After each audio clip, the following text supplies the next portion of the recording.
Pemimpin UMNO berebut kuasa ketika rakyat menderita. Walaupun pilihan raya negeri Melaka telah lama berlalu dan Ketua Menteri telah berjaya mengekalkan kuasa, namun tidak nampak kestabilan politik akan berlaku di negeri pahlawan Melayu itu.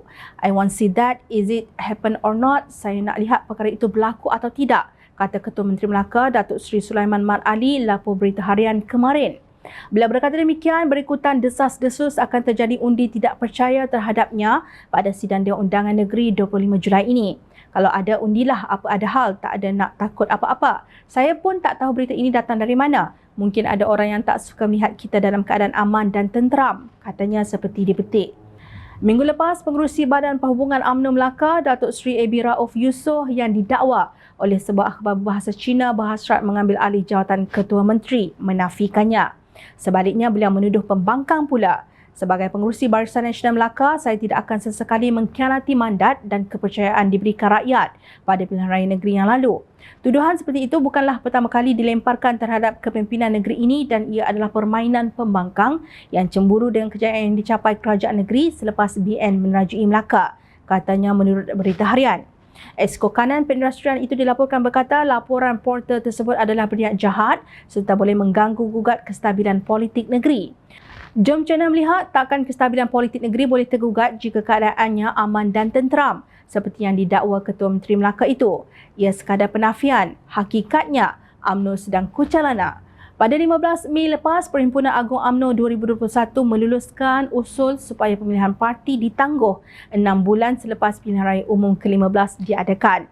Kenyataan Timbalan Presiden UMNO Datuk Seri Muhammad Hassan jelas menunjukkan senario yang akan terjadi jika diadakan pemilihan pucuk pimpinan sekarang.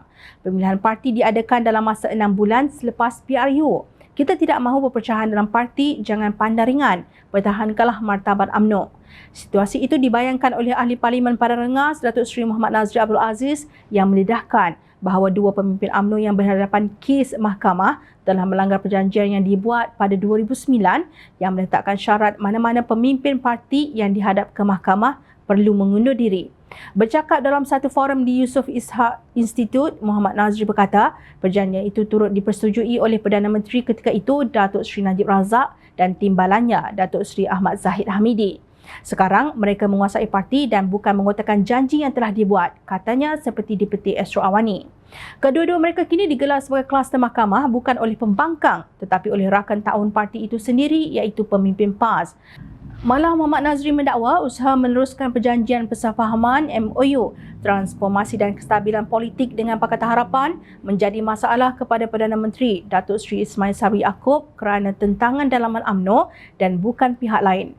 Yang menentang MOU ini bukan pembangkang tetapi sebaliknya dari parti kami sendiri, mereka di dalam UMNO. Saya bimbang dengan UMNO. Saya tidak bimbang tentang PAS atau bersatu.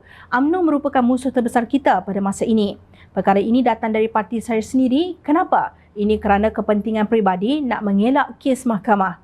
Apa yang akan berlaku kepada mereka jika mahkamah mendapati mereka bersalah? Ini memalukan dan tidak masuk akal, katanya menurut laporan. Sungguh seperti pepatah Turki, busuk ikan mula di kepala. Kalau di peringkat pucuk pimpinan sudah hancing, apa yang diharap di peringkat negeri?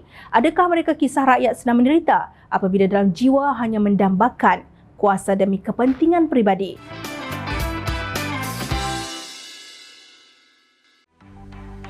Mencari maklumat dan berita politik yang bebas, kupasan yang tepat, panas.